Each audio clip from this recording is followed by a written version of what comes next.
Hey guys, it's Kate, and I hope you're having a great day today.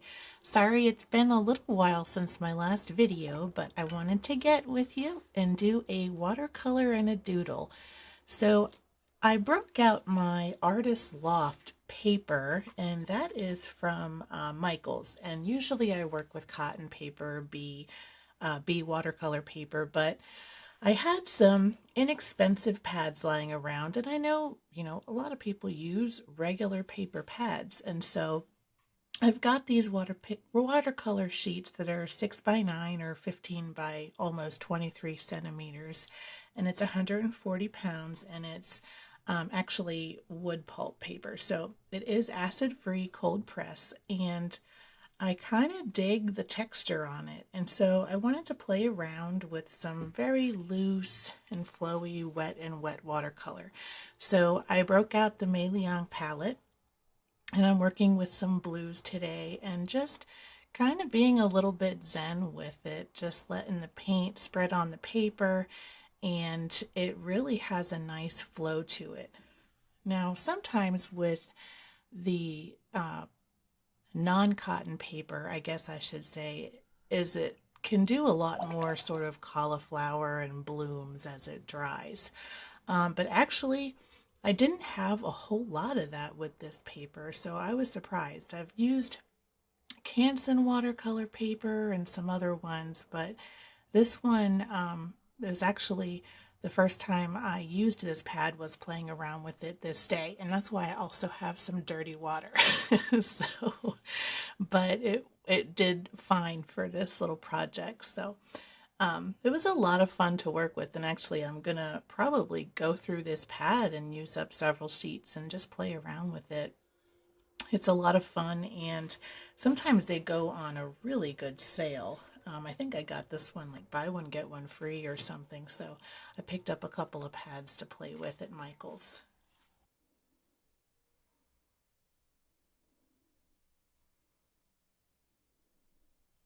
So I went in with the Prussian blue and the Payne's gray, and I'm keeping it a pretty simple color palette today, and really just playing with texture and getting that wet on wet going with the spread in color and playing with some mark making.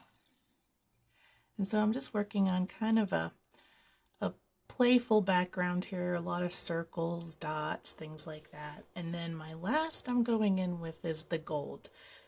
I haven't really used a lot of the metallics on this palette, and they really are nice, and so I'm trying to use those more. So I wanted to dip into the gold. I thought that would go nicely with the blue, and I really liked how it went down, and you can get it pretty opaque actually. And I'm just kind of plopping it in wherever it feels like it looks good. Now my paper has started to dry slightly at this point, so the gold is not really flowing too much like the blues did, but I'm okay with that. I'm just kind of putting the finishing touches on before I let this layer dry.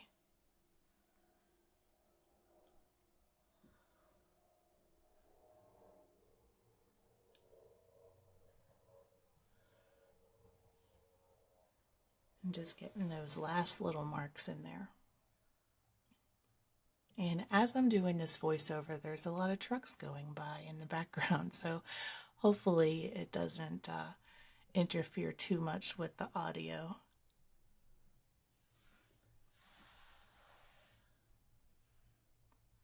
But I really love doing these exercises. It really helps when you're trying to just get rid of that blank page and really just play with color, play with mark making and doodles, and it's really relaxing. So I would highly encourage anyone to do this, no matter your experience level, really.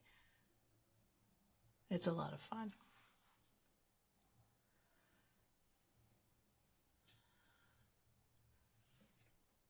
I just keep dipping into the gold because I can't get enough of it. But then I'm going to let the paper dry completely, and then I'm going to go back in with the Payne's gray and do some a second layer with some circles that are a lot darker than the background. And you can see that paper texture even better. If you're not a texture fan, this might not be the paper for you, but it is kind of interesting. And you can see how the color kind of flows into those creases and nooks and crannies, and it kind of has a nice look to it, I thought. But it just depends on what your personal preference is.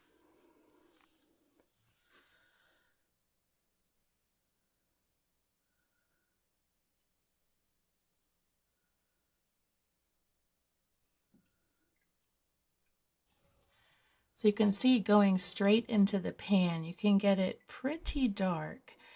And I really, really like the Payne's Gray in this palette. I also really like the Payne's Gray in the Winsor and Newton Cotman colors. I don't know, you just kind of develop ones that you like as you use them. But definitely going in strong with the color.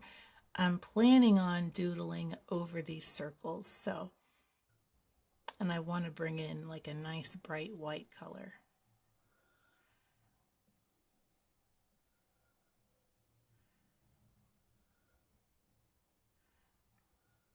And I'm using my quill brush that I got on my Temu haul a while back. I've been using it a lot. It's actually become one of my favorite brushes. It is Art Brush China number 5, and it doesn't shed. It's been holding together really nicely. I think I paid a few dollars for it, but the quill brushes are a lot more expensive in the States, so I don't know if you shop there or not, but if you do, I highly recommend it.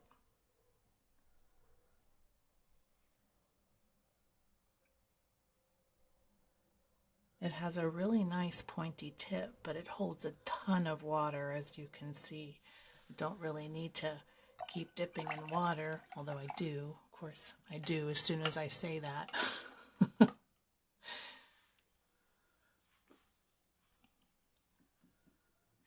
And now I want a little bit of a lighter Payne's Gray, so I'm kind of mixing it with some extra water off to the side to do some other circles kind of next to those in the background. Now I still end up getting some dark spots in there with the kind of very wet application. And then I also let the circles kind of touch in a couple of areas to let that color flow through.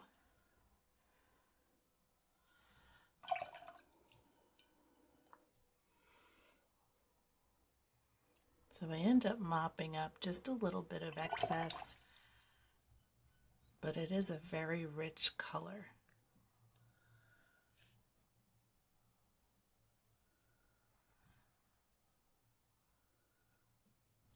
And I'm just kind of deciding on where I want my circles to be and how I want them to come together on the page. And, looking at the background too and deciding, which details I really like to keep seeing. And one thing that was kind of a surprise as I was painting that I really liked was you can see in that bottom circle some of that gold kind of kept coming through even after I painted over it, which actually I liked for this. I don't know if I had gone in with thicker paint, if that maybe wouldn't have happened. So I'm just starting to experiment a little bit with the gold. So if you have this palette, let me know. Do you ever have it underneath layers where it doesn't come through, or is that pretty much a thing that always happens?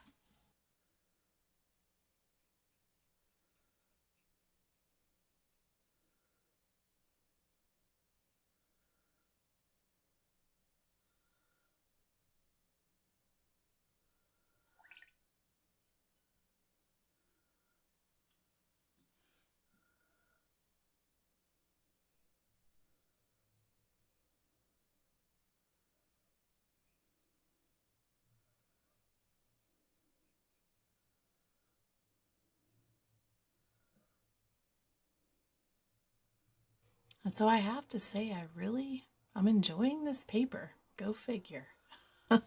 It might have to make some more cameos. It is different feeling than cotton paper, but I'm not mad at it, especially for the price. It's very reasonable. So after everything dries, you can see how that gold really shines through some more, and I really enjoyed that once I was able to see it dry. You just never know what you're going to get sometimes, but I'm going in with my Uniball pen and doing doodles inside all the circles.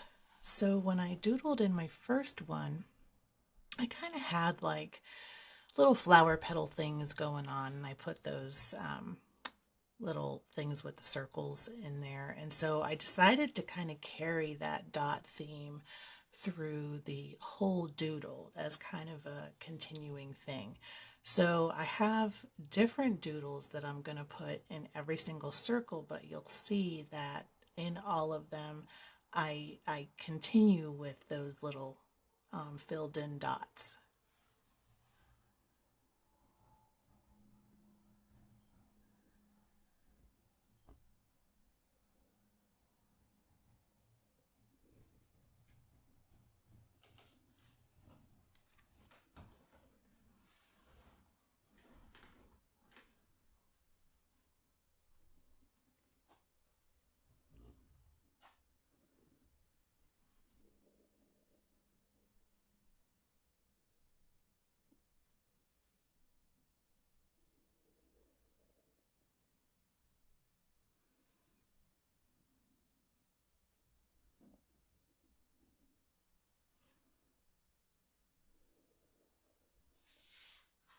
And this, just like with the jelly roll, I've got a love-hate relationship with the pen.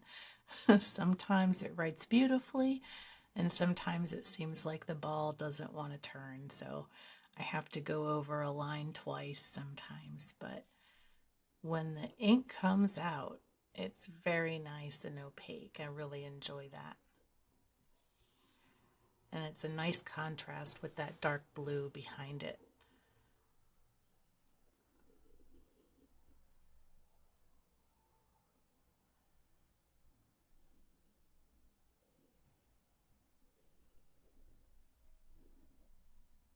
So I'm just going through with my flowers and different little doodle designs and adding my dots. And I'm doing something a little bit different in each one. Now you can see a little bit of that cauliflower effect I was talking about before in that one big circle. The center, I didn't get as wet as the outsides where I was dropping in extra color. So you can see where it kind of dried like that. But other than that, I really didn't have anything going on with the paper. And I definitely worked very wet. I sprayed down both sides of the paper when I got started and just definitely wet it down very well.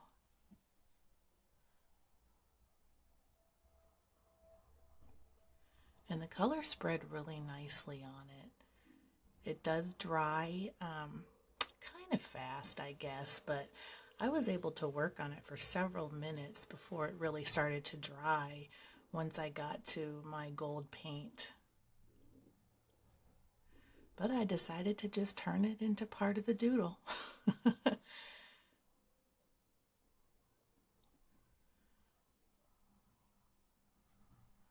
You never know what kind of surprises you'll get, right? You just work with what it comes out as when it dries.